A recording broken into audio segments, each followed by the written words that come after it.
أعوذ بالله من الشيطان الرجيم بسم الله الرحمن الرحيم السلام عليكم ورحمة الله وبركاته musidɓe an julɓe haray ko landal tumi faala landitade nginen ɓe julɓe ko honɗum woni ko hebbulanorde nde nawnare nde Allah subhanahu wa ta'ala jarriburi nini no wiye coronavirus haray wota yejjito wi no e wala nabilu wannakum bi shay'in min al khawfi wal ju'i wa naqsin min al amwali wal anfusi wath thamarat wa bashiri sabirin o wi mi jarriboto on nani mi addanay on kulol jiye moɗum mi addanay on heege mi addanay on ɗuytanede jawdi mi addanay on ɗuytanede wonkillaji mi addanay on kadi ɗuytanede kadi ɓiɓɓe leɗɗe ko ɗum woni banana e lemu ne piya ko nande tota sifa ɗiɗo piiji o wi nelaɗo wa bashiri sabirin weltiniranan ɗum ɗo muñoyto ɓen si ari e maɓɓe kono mi faala wiide wota en suttin ɓalli min ɗin hulugol nawnare ha natin e sirku o waɗi noon si nde ɗo iwi wonde goo kadi aray tanki aduna on hino wooda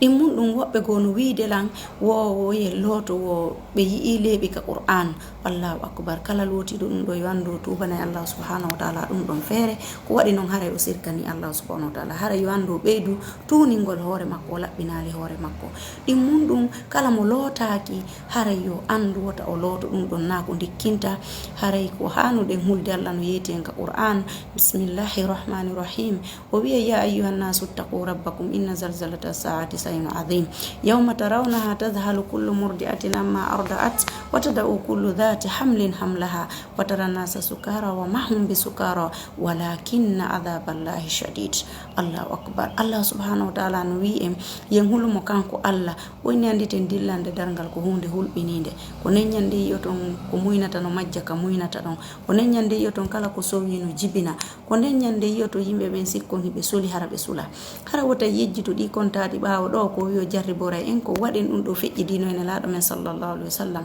walla enen ko tuma feƴƴude woosi ɗum ɗo hewta waɗen ɗum ɗo koye tawde meɗen anditen kadi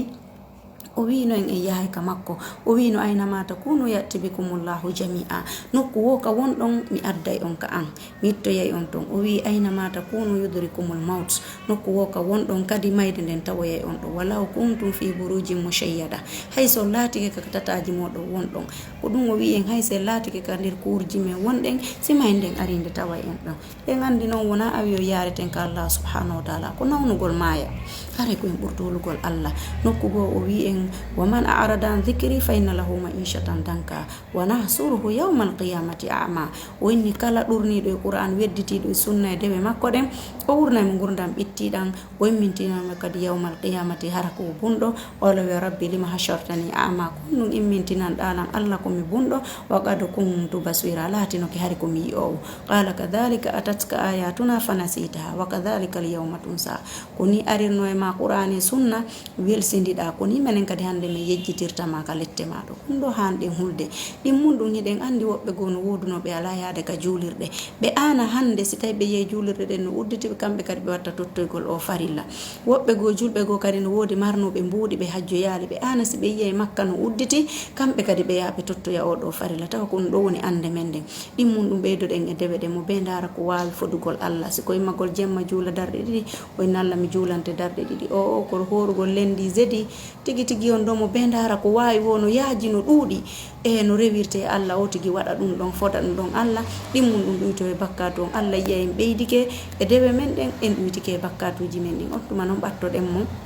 yongitoɗen e hoore makko tubanen mo noon o jaɓana en kadi ɓaye o jaɓana en on tuma yongitoɗen wa tawakkal alal hayyi alladhi la yamut yongitoɗen e o wuruɗo mo mayata on noon yolle mo noon faale men on wota yejjito innino wa kana haqqan alayna nasrul mu'minin waɗɗike mo kanko wallugol gonɗinɓe ɓen nokkugo mo inni inna allaha ma as-sabirin kanko himo wondi e muññiɓe ɓen haray ko ɗo mi faala darade ko andintingol en to ngala ko en faama ɗo landitoɗen karamokoɓe men ɓen ha faamen haray e wedditaki kun ɗum mi faala en andintingol haray na gandal mi woni wolirde ɗo haray ko ɓay tun haray no ŋañinmi ko ɗum woni waɗi ha mi naati ɗo e yewtere haray miɗo assalamu aleykum wa rahmatullah